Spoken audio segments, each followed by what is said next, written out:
Good morning, folks. It's wonderful to be able to share with you my experience in Israel for the second time. I never thought I would have had that opportunity having come to Jamaica, because I went from England the first time.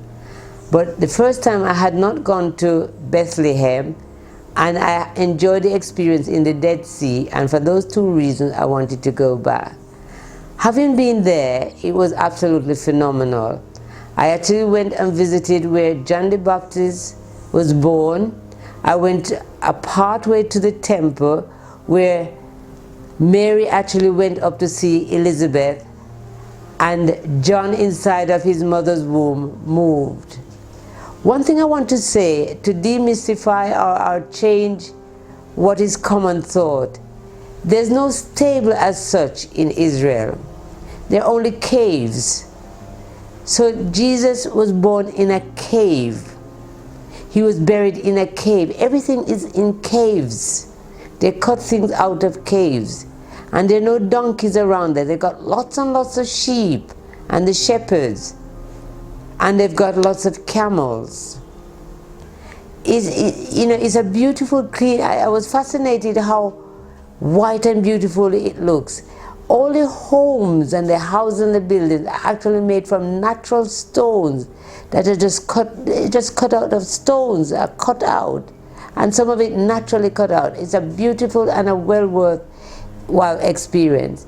You know, the last time I went to Israel, I went to the Dead Sea, and there were just plates of salt like ice. There were just sheets of salt, just like ice, transparent.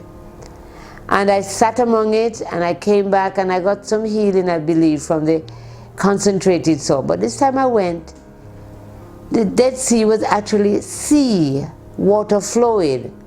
And I saw a fairly large reverend went in the sea, and he sat on top of it. It was water, and it was almost like the sheets of ice, where he sat on it, and it didn't sink. He just sat, and it was a very large, structured man.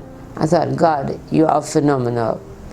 Another amazing place that I went to go by River Jordan. You know, even as I was reading about River Jordan again, and realized that when Joshua took that trip over from Moses, the people expected Joshua to do exactly what Moses did by putting a hand and a stick to make the sea, but the Lord said, just step in it.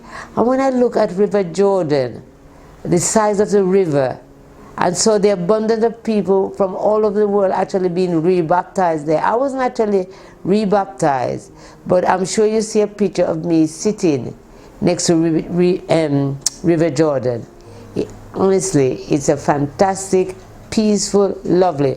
But one of the things that I was fascinated by the way men become engaged with their partners. When each family, once they've settled down and they have boys, they have to prepare somewhere outside of the home where their sons can bring their wives. So once the son has decided this is the lady for him, he would then discuss it with his family, and they would prepare that side of their home, and it's prepared, and he goes and engages her, and everything happens, and then he brings her home.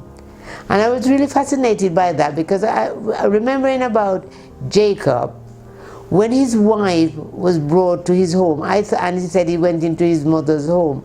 I thought he literally went and took over the inside of his mother and father home. But no, a section of that house had to be ready and available, and that tradition is still going on right now. And I was really, really fascinated by that. I mean, Israel is so beautiful. I actually went to the Garden of Gethsemane, and you'll see a picture of that. And there's an olive tree there, it's something like 500 years old. It's massive, but it's still fruitful, it's still bearing. It's amazing. I went on to the Mount of Olive, and again you'll see a picture of that.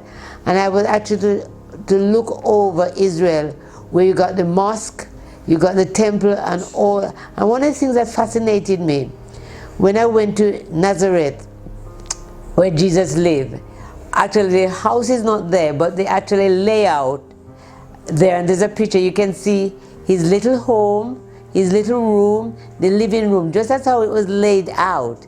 It's just fantastic that, you know, you look at it and say, Jesus lived there. And I was very, very, I don't know, blessed. I'm not sure of the right word to say in this instance, but when I realized how far Nazareth is from Bethlehem, and Mary and Joseph had to go to Bethlehem for the taxation. As I said, there was no donkey, they didn't have a camel, so they literally walked, which is 7 miles.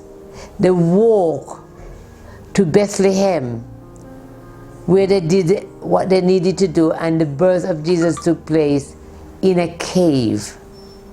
And then they walk back.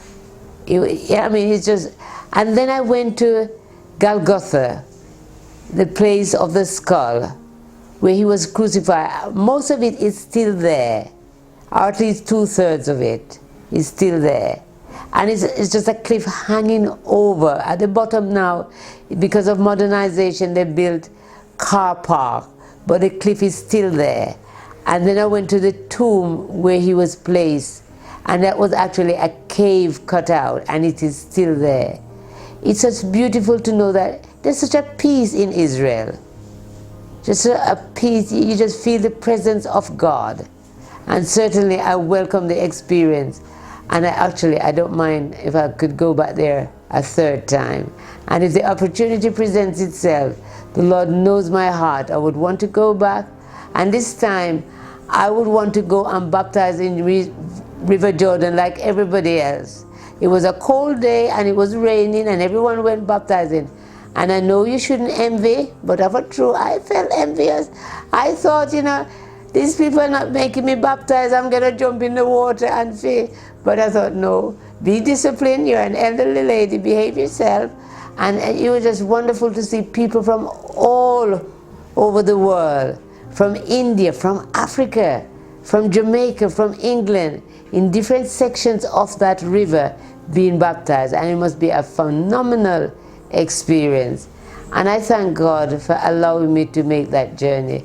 I hope this has been edifying to you in one way or the other. Wonderful people, first of all, I'm asking you to pray for Israel, because that's where Jesus walked and made the difference in our lives.